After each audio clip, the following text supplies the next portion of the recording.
This episode is brought to you by Spira Capital. Founded by 2008 Ron Brown scholar Ethan Monreal Jackson, Spira Capital is your fractional C-suite. Whether you're a startup or a venture firm, a freelancer, or a family office, Spira Capital gives you the scale, support, and stability to grow. Stop worrying about stuff like bookkeeping, accounting, FP&A, operations, HR, payroll and benefits, or your international workforce. Let Spira Capital run those for you so you can run your business. To learn more, visit spiracapital.co. That's C-O. Welcome to The Value of One, The Power of All, a podcast created by the Ron Brown Scholar Program. Since 1996, this organization has been investing in the next generation of African American leaders. And this podcast highlights the stories of the people that make this program special. I'm your host, Ray Pryor, 2015 Ron Brown Scholar. And in this season, presented by the Ron Brown Venture Lab, we're highlighting founders in our alumni network who are changing the world through innovation and entrepreneurship. We'll dive into their personal upbringings and backgrounds, the origins of their ideas, and the successes and challenges they've had along the way. Today, I'm excited to share my conversation with Feyi Makinde, 2016 Ron Brown captain, and the co-founder and CEO of Reeka.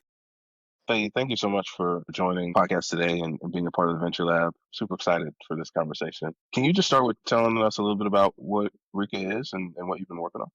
Yeah, Ray, so happy to be here and super excited for what the Ron Brown Venture Lab is doing, especially at this moment.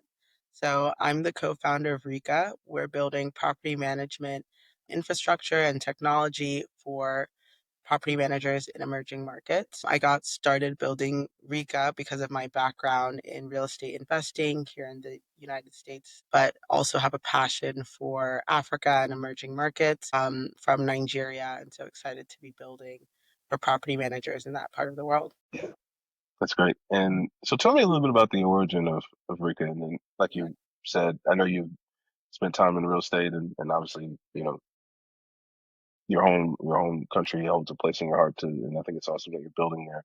Where did this focus on, and maybe it didn't start there, but where did Reeka, at least and Yeah. the current focus around property management start?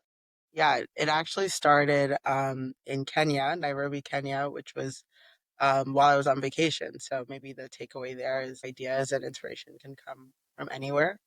So I was meeting with a short-term rental property manager, this awesome woman named Marianne. And Marianne had 25 properties in Kenya and Tanzania, so across two different countries. But she made thousands of dollars in revenue every single month. And so I asked her, where do you manage all of these properties? What technology do you use? And she opened up a WhatsApp message that her team sends her every day with who is looking in and checking out of each of these properties. And so seeing that, I was like, well, I feel like I could do one better. And this really came from understanding, like I mentioned initially, I had worked in the real estate investing space at a large private equity firm in the US called KKR, where I was personally on deals that closed of about $1.5 billion. So I saw what was needed from like a technology and reporting and data perspective to be able to unlock access to investment and to financing. And so when I was speaking with Marianne in Nairobi, I was really impressed by the business she built, but knew that she was going to hit this ceiling to expanding her business without having, the right type of reporting and data on her own portfolio to be able to grow. So that's really where Rika started. And so when I say we want to be the operational and financial infrastructure for property managers, I can get down to like, I want to help a property manager like Marianne be able to understand how much money she's making, accept payments from people all across the world, and then be able to grow her business from there. So that's really exercise that I'm going through right now at Rika, and we've been building for about 9 months now. And so, yeah, it's been exciting to see that vision play out.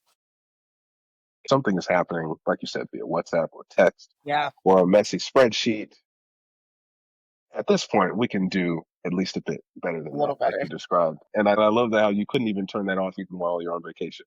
You still had an eye out for an opportunity with Marianne, somebody like Marianne. Yeah. What are the I can imagine. So she has two countries that might have different laws of jurisdictions across the entire continent, or if you just take the entire, whatever you want to call it, emerging markets, you've got multiple currencies and Yeah. things that you need to manage.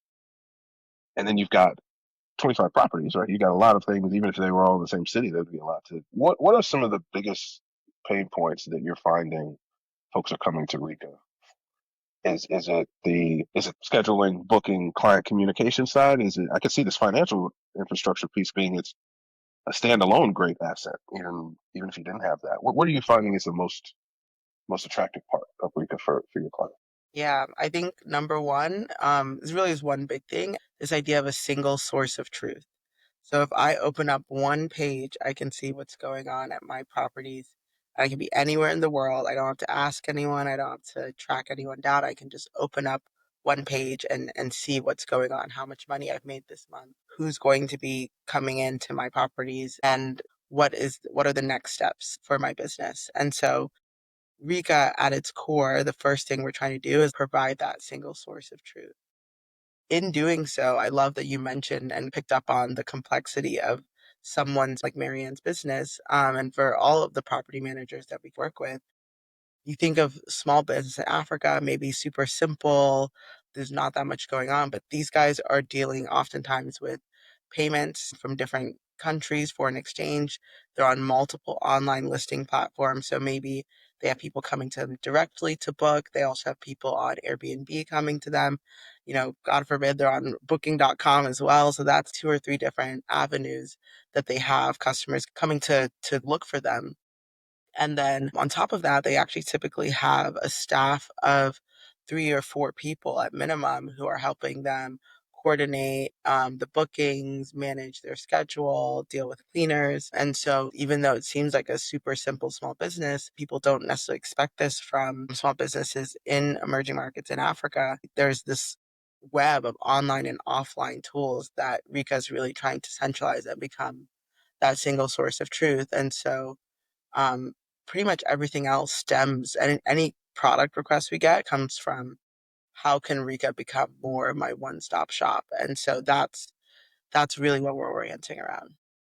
Yeah, yeah, I can certainly see that, and I appreciate that you're doing what you're doing, particularly at a time when it feels like there's a lot of fascination and excitement around digital advancements, AI being one of them. And I think that opportunities to support very important, seemingly very simple businesses that definitely will get overlooked by, if all you do is, you know, read stuff online, they need innovation too. And unlocking the time and the capacity that they have, particularly in markets where there's growing opportunity, it's just a wise business move. It's also just a great thing to do. And so I'm excited that you're in this space. So let me back up a little bit.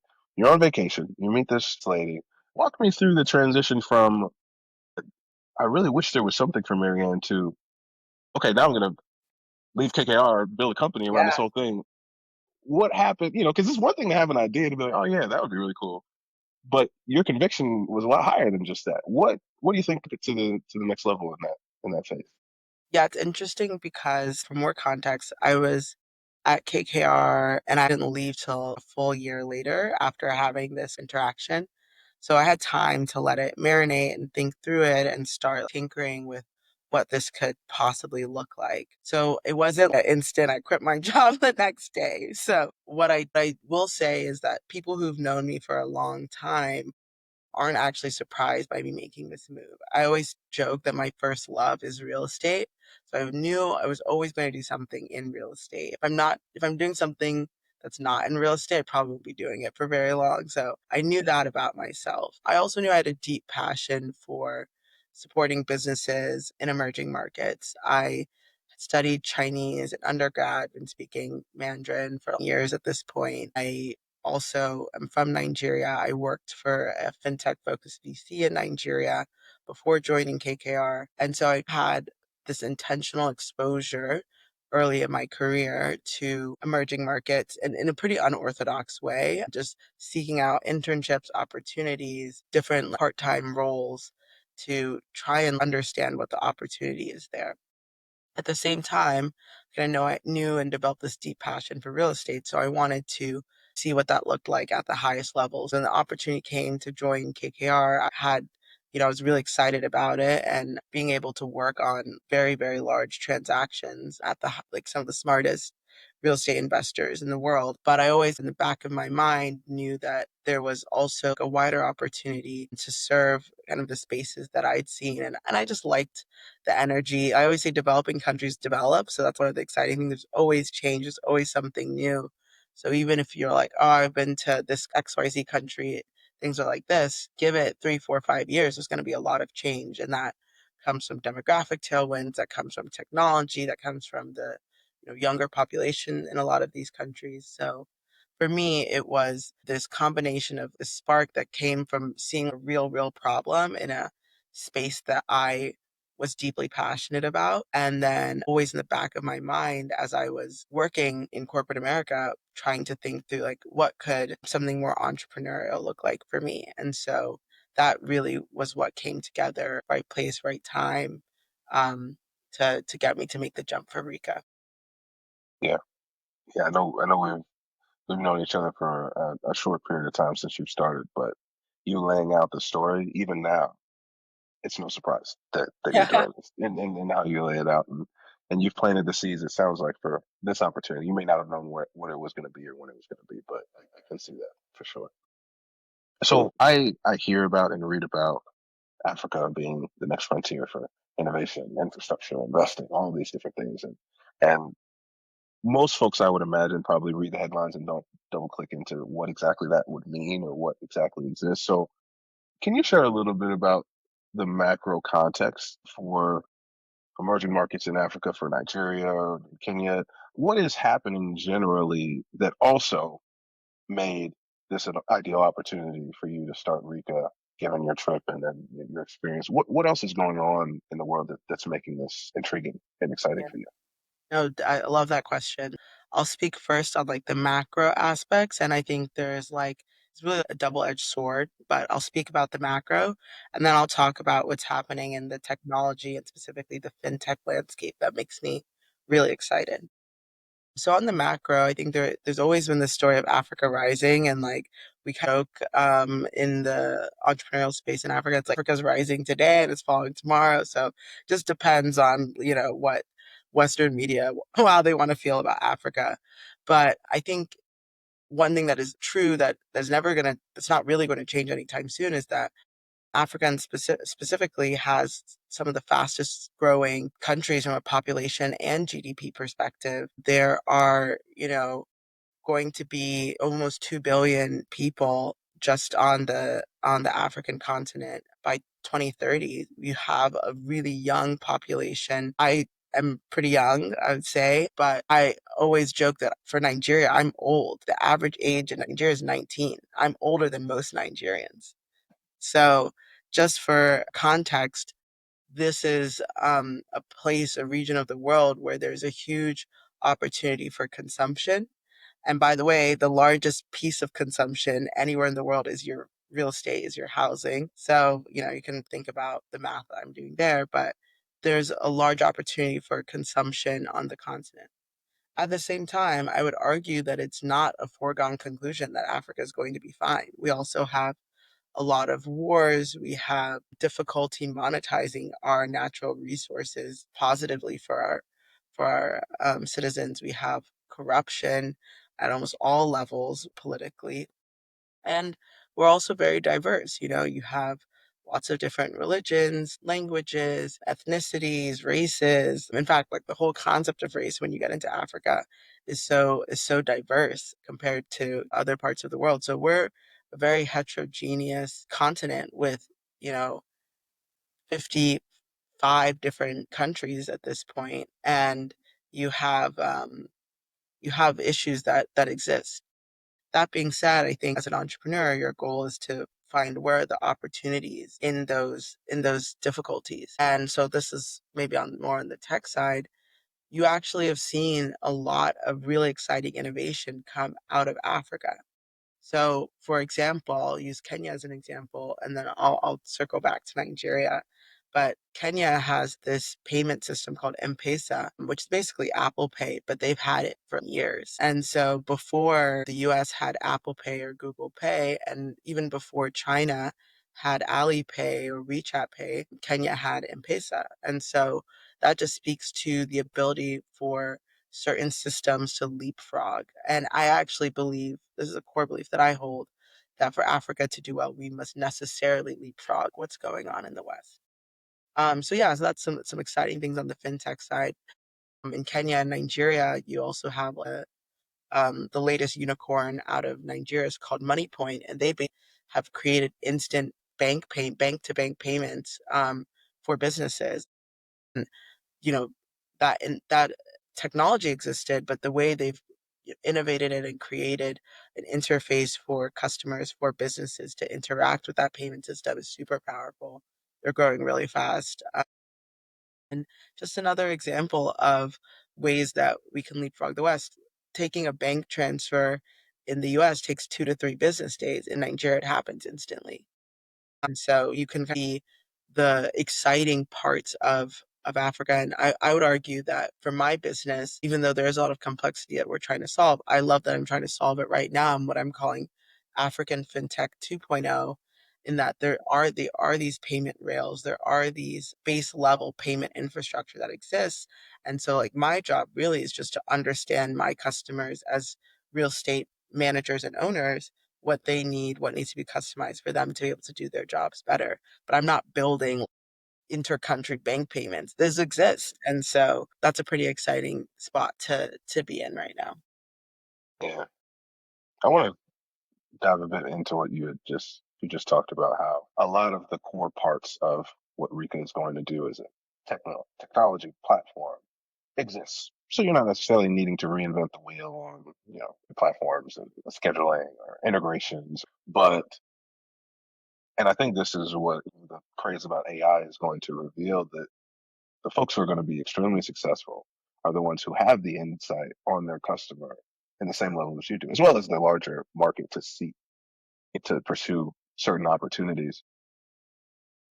So this is a more personal question. I know that you know that, and this is your strength and you're playing to it, but it doesn't always feel like that's the cool thing to do.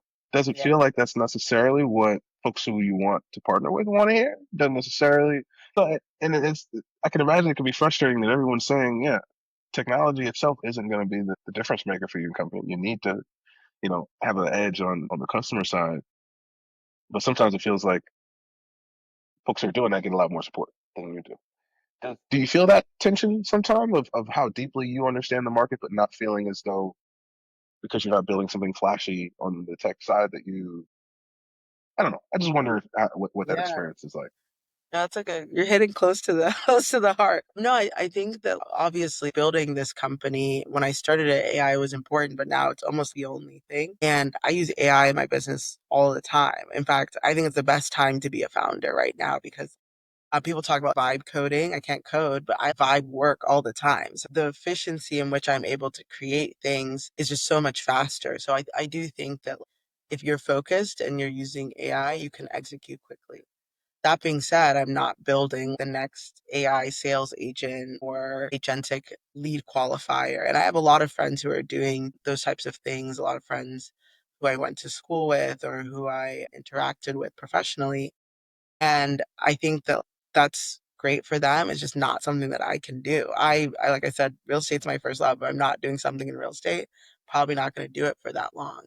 I think my dream and my hope is how can we leverage the AI tools at the right points for our customers to make things easier for them. So whether that's as you're creating a page, a website for your end customers, your tenants or your guests to book, can that be populated majority with AI? Can that be designed with AI? Those are the types of things that I'm super excited about. But I don't think I am willing at this point to make it Rika.ai just because that's what everyone wants to hear. And so I think as a founder, you have to be honest about what is needed in your industry. And I actually say this, I was like, we don't need AI, we need PDFs first.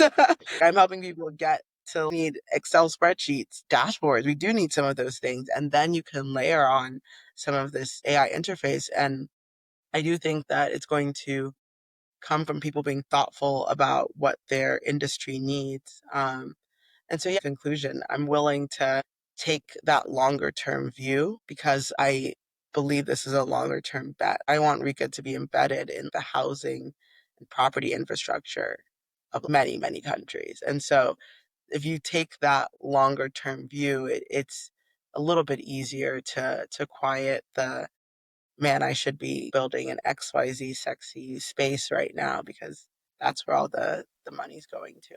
That's powerful, and I think it'll be a good message for other folks to hear as well. I was chatting about this with another founder who as well about why this opportunity, this gap that seems it isn't in need of a technological innovation necessarily, or at least can continue with what else is already happening. But there are other folks who have built property management software in other parts of the world. Why isn't anyone building where you are? Yeah. Why? It might seem obvious, but why do you think that is? Why do you think that there's this white space for, at this weird time, like you said, when folks are trying to make the jump from WhatsApp messages all the way to agents, when there's a lot that could at least ideally happen before then? Yeah.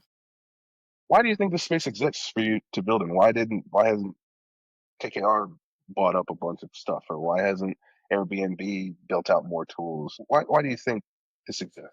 Yeah. I think there's opportunity in this white space for two reasons. So the first piece of it is that, like I mentioned, this fintech 2.0. So the pay I was shocked coming back to Nigeria when I moved back last year that there was truly the payment system completely changed in 2 years. I was shocked. So that when I say developing countries develop, this is real change, technological change that has happened and become more accessible. I'll say that to individual businesses. That piece about where our financial technology is and how that's changed is a real shift that's happened over the past 18 to 24 months. So that's a great time to build in this space around, our payments product. And then I think the second piece of like why we're different from other property management software is that I don't want to change how people are doing business. In fact, I want to like encourage them to continuing doing business the way that they're doing business, and just become a part of that workflow. Um, to be specific, there's platforms where like we're gonna be the next Airbnb for Africa. And just to for the clarity for other people, Rika right now we're focused on short-term rental properties, but we have an eye towards all types of properties. So I'm gonna speak to short-term rentals. Like I want to build Airbnb for Africa, and we have a competitor that's like gone down this route. And what I found is they actually don't spend a lot of time on the tools for the property managers because they're trying to make their booking website, their customer facing booking website, the premier one in their market. And so that has large customer acquisition costs. I actually think what I call distribution or basically getting more tenants or more guests to look at a specific property is pretty commoditized. So that's my view. And so I said and I also think lastly, this was something that I actually was listening to a podcast with Rob Refkin, who's the CEO of Compass, and he was like, basically, you can have one customer, you can't have two. Even if you look at Airbnb, they really have one customer, and it's not the property managers, actually. Same thing for Uber. Yeah, it's a two-sided marketplace, but who do they really care about? It's the rider.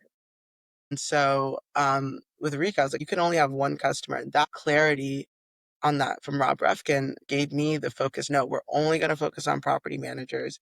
We're not going to do listings. We're going to let them list wherever they want. And the other reason people chase that is you can take a bigger commission.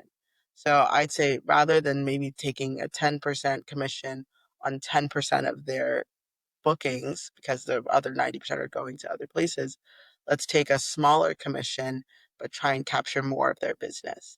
And so that business model of focusing on one customer, enabling them to do their business the way they want to do it, and not forcing them to use our like listing page is something that I found to be a differentiator. And it also comes from, I think, Rico's wider ambition when we talk about financial this is the operational infrastructure side, but the financial infrastructure side, it's really important that we capture all of their bookings. So it's more important that they use our platform and we have a sense of what their business is really doing so we can become a deeper financial partner for these property managers and owners.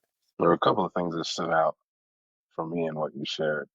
First is I like how you articulated that we're not using technology to tell people the right way to do business is to do it like this or to do that. And I think that level of empathy and not positioning yourself as operationally superior or technologically superior, but letting your customer run their business how they want to, I think is powerful, powerful statement. And then the other piece I thought was interesting about whether, you with these marketplaces that I guess you are a part of by proxy, even if your focus is property managers, you can chase the writer or you got to chase the host. And I can see it being a bit more of a sustainable model when, like you said, commoditize of clicks and leads, companies for that will come and go. But at the end of the day, where people are going to stay is not going. Real estate itself is not going anywhere. So if you can embed yourself in where they're going to book, and maybe Airbnb is hot today, maybe Booking is hot tomorrow, or whatever platform it's, wherever the guests and the leads come from, they're all going to funnel back to you eventually. But you've got to have your eye towards building something that's a bit more sustainable and long term than flashy and about ads and clicks and conversions. And not that you don't do that on math for your customer, for the property owners themselves, but I can see that voting better over the long term rather than trying to be the next Trivago or Yeah, whatever thing. There's millions of those, and there yeah, probably always will be. yeah. And do we need more? Not necessarily, but it's clear that you found a need where we do need more. So I like that a lot. I got two final questions here for you, and then I'll let you go. First is you think on this for a year, and then you decide that you want to jump into it, leave California, move to Nigeria. Can you tell me a little bit about what those first few days of maybe securing your first customer or putting together your first demo, what was that like? And maybe you'd done some of that before you left, but how did it feel getting your first person to sign on or first booking to go through seamlessly? And how was that for you? Yeah, it was scary. I joke the best thing about being an entrepreneur is you do something you're scared of every day. So this is you do something new and you just jump in. After I left KKR, the first thing I did was I just took a moment to pause. Like I was at a very intense job. I was working regularly 100 hours a week. And so just took a second to like rest, spend time with my friends and family, just reconnect with like what I was about to do because being an entrepreneur is also intense in a different way. And then after that moment, I really was like, okay, what do I do next? How do I find customers? I was running around like a chicken with their head cut off. And so I had like, tried to cold outreach online, and that works a little bit, but I hadn't really gotten far. And then I was like, who do I know who has to know someone who would be a customer? And so I reached out to a mentor of mine who I'm really grateful for. And he was like, I know someone who can connect you to the right person. And it was, someone I'd worked with in the past, more like consulting capacity. And he connected me with 3 or 4 property managers. We demoed them with really bare bones Figma demo. And one of them was like, great, I've been looking for this exact solution. Where can I sign up? When can we get onboarded? I'll just say this. We had a lot of work to do to get from what we showed them to what they needed to operate their business. And so that's how we got our first customer. And that just gave me a ton of energy because to have something that was in my head ruminating for a year to seeing someone use it every day and how they use it and what they like and what pieces we still need to work on. I think that was really exciting. If you're familiar with the word ripping, so live action role playing, you can get a lot when you're starting out a company where you're like, I need to do, this admin task, or I need to like work on our Instagram, or, whatever. There's lots of things you can fill your day with, but just literally brute forcing your way to your first few customers is the number one thing you can do. And that just call everyone you know or anyone you know and keep doing that until someone says this makes sense. And you can debug whether it's your pitch or it's your product but you should be able to brute force your way through people that you know who based on nothing but like, hey, I at least like Ray a little bit, I'll give him a shot. Or Feyi a little bit, I'll give her a shot. And so yeah, those were really what the early days were like. And I think the switch was when I went from just doing this blind outreach. No, I'm gonna put my reputation on the line with people that I know to find my first customer. That yeah, that was the shift. And I'm super excited. They're still with us today. I've met that customer in Lagos a few times, and actually because of Reeka, they've been able to grow their business. So they started out with 7 properties and now they're at 11. And so you can just see the way that Reeka is able to allow them to have the infrastructure they need to scale their business without really adding additional headcount. So that's been great for them. Yeah, those are the early days. Yeah, thanks for sharing that. Resonates with me, and I'm sure a lot of other folks too. Final question for you is one I'm asking to all the founders that we're chatting with this season, because this is the case for every Ron Brown alum, is that you're ridiculously smart, very hardworking. You can virtually do anything you want to do. And with somebody who's blessed and cursed with unlimited options, your decision on what you decide to do is very important. And you've talked about your passion for real estate, and you've answered the question in a lot of different ways throughout the conversation. So if you have anything new to add, why, of all the things you could be doing, are you building Reeka right now versus staying at KKR? Yeah, Go back to school. You could own a bunch of properties yourself. yeah. You know, why this as opposed to anything else that I'm sure has been dangled in front of you or at least crossed your mind once or twice? Yeah, I think it really just boils down to I feel like this is the best way for me to use my unique skill sets and experiences to impact the communities that I care about. And yeah, like I said, I do something scary every day. This is my first podcast. So lots of fun, you do something new every single day. And so I'm grateful for the opportunity to be able to do that in the context and in the spaces that I'm deeply passionate about. I would There's no other platform that I could learn what I'm learning right now being a founder. And this is a problem space I'm really passionate about. So I love that I get to do it working with real estate owners and managers in Africa. Thanks for listening to this episode of The Value of One, the Power of All, a podcast created by the Ron Brown Scholar Program, presented by the Ron Brown Venture Lab, and sponsored by Spira Capital. If you want to hear more inspiring conversations like this one, don't forget to click subscribe on your favorite podcast platform. And to learn more about the organization, check us out at ronbrown.org.